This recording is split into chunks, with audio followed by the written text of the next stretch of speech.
Nais na raw umuwi ni Comedy King Dolphy sa kanilang bahay isang buwan matapos ma-ospital. Pero ayon sa kanyang mga doktor, hindi pa raw pwedeng lumabas ng ospital ang hari ng komedya dahil bagamat stable at ginagamot pa rin ang pabalik-balik niyang pneumonia. May ulat on the spot si Mark Salazar. Mark?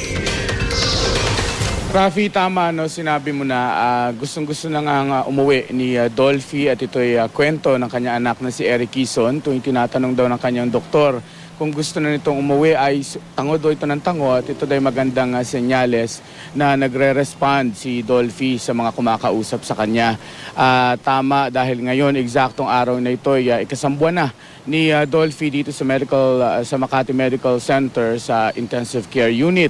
Pero gustuhin man ng kanyang mga doktor at ng kanyang pamilya na siya iuwi, sadyang hindi pa pwede. Bagamat stable kasi yung kanyang mga vital organs, ay critical naman yung binabantayan sa kanya, lalo na on and off yung kanyang pneumonia. Ito yung komplikasyon ng kanyang COPD at by the way ay maganda raw ang response din ni Dolphy sa yung treatment sa kanyang pneumonia. Ganon din ay closely monitored yung kanyang platelet count sa pamamagitan ng blood transfusion at paglilinis ng kanyang dugo sa pamamagitan ng dialysis.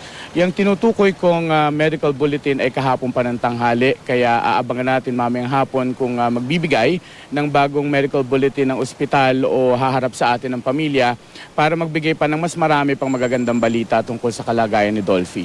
Rafi. Maraming salamat, Mark Salazar.